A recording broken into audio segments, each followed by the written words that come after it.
Good afternoon, Chris Whelan from the Center of Business Excellence, Building Better Businesses. Day 12 of our 20-part series of growing your business in a financial pinch. And I'm going to kick straight into it today. I'm going to talk to you today about building a resilient team culture. Absolutely, absolutely vital. So many people say that it's all about people, but then they don't build a resilient team culture. So I'm going to talk to you about that today. And remember, you can use this in your business. You can pass it on to someone else. Make sure that you then like and subscribe and all those good things on YouTube. Make sure you bookmark the page so that people can actually share this and you can share it with other people. So building a resilient team culture. Three crucial areas. Open communication. Open communication is absolutely vital. I shouldn't overemphasize that, but so often people shrink back into things when they're under crisis and they communicate less. As a leader, your role in a crisis is to communicate more rather than less. Make sure you keep articulating the vision, keep building emotional and mental clarity. So that's absolutely important. You want to provide transparency. You want to have feedback loops in your business. Open, clear communication, number one. Number two, in terms of building a resilient culture, invest in training. It's no good saying, oh, excuse me, Joe didn't do their job if you haven't invested in Joe's capability to do their job, right?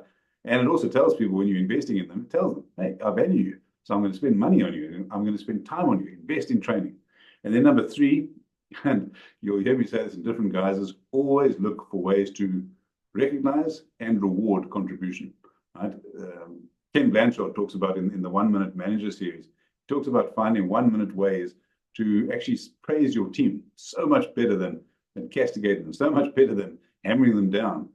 Find ways to recognize and reward contribution. So those are the three big ticket items. In terms of the 5-step process that I keep going back to, I want to start with transparent communication, right? Communicate openly, communicate transparently. You want to keep your employees informed of your goals. You want to keep them informed of changes and challenges that you're facing as a business owner and that the business is facing. Why do I say that? Well, firstly, they're part of the business. Treating them as people, they should be hear no evil, see no evil, speak no evil type thing. Well, I'm not sure that works. In fact, I'm sure that doesn't work. They have a vested interest in the business. They might not have the same interest as you, but teams that work well are teams that, the tone is always set by you. It's about leadership. Everything starts and falls on leadership. But it's also about making sure that they have this, if not the same goals, at least goals that are aligned to yours, goals that are aligned to the business. And you can't get that if you don't communicate openly.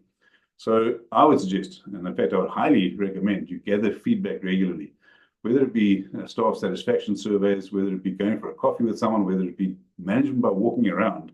Address your common concerns, because you'll pick that up if you engage with your team. And then maintain an open dialogue. Right? Don't be the sort of person, I'm not suggesting that people will come to you all the time. I'm just saying maintain an open dialogue. Don't be the sort of person that says, I told you what to do and I'll go and do it. That command and control way of living and working isn't conducive to long-term success, and certainly not conducive to people sticking around and working with you. So that's number one, open, transparent communication.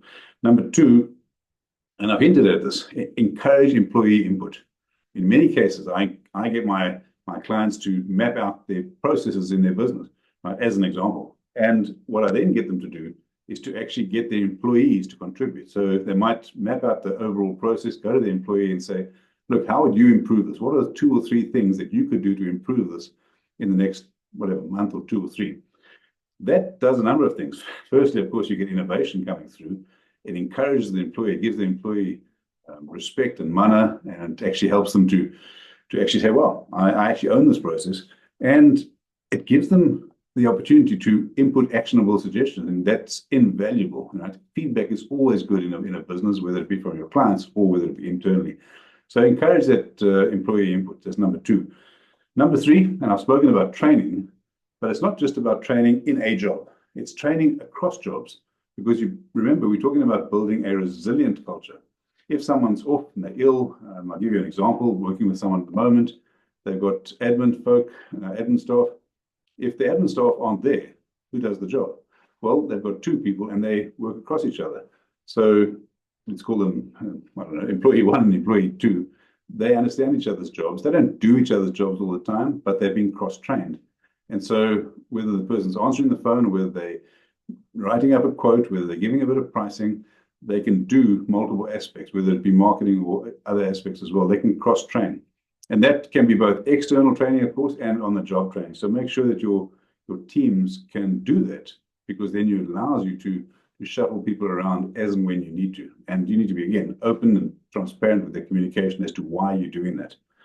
Number 3, I've referenced Ken Blanchard, recognize employee contributions, recognize employee achievements, right? And actually get to know your employees, not just in your business in terms of what they've achieved in the business, but if one of your employees has got a kid that's just graduated varsity, or he or she has got a wife or something, or partner that's just achieved something, they've achieved something out of work, maybe they've run a marathon, actually recognize those achievements and do it.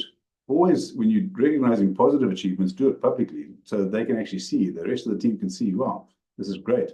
As a corollary to that, if you ever kind of sort of reprimand someone, do that privately, but recognize achievements publicly in your team meetings, in your toolbox meetings, that sort of thing. So getting out there and actually telling people, wow, I'm really pleased with what you've done and really proud of you, etc., actually builds people up. So do that consistently.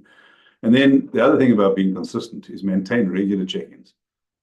In every single situation that I work with clients, I get them to do weekly check-ins with their team. It doesn't have to be an hour-long meeting. In fact, I would suggest, particularly if it's one-on-one, if you've got a team of 5, that's an entire day gone.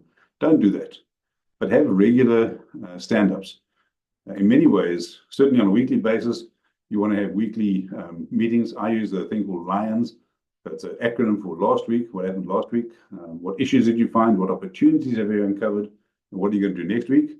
And then, of course, the S is around safety and security and health and safety. And, of course, you could say the S is also for celebrate if you spelled it with an S, but you don't. But it's also important. So use that acronym. Make sure you're checking in at least on a weekly basis. If you're executing work or executing projects, I would suggest that you have daily stand-ups, 15, 20 minutes at a time with your whole team. And those daily stand-ups are around, what did you do yesterday? What are you doing today? And what did you achieve yesterday? What are you going to achieve today? And what are your blockers, right? That means everyone in that meeting knows exactly what's going on. They can help each other. Those meetings aren't designed to solve the problems. They're designed to communicate effectively. So again, if you follow those 5 things and you focus on building that resilient team culture, no question at all, it's going to help your business in the long term. It's going to help you grow as a leader, and it's going to help your staff step up. All the best. I hope this is working for you. I trust that it is. Grab some time in my diary if you want to chat further. Look forward to speaking with you, and have a brilliant, brilliant day. Bye-bye.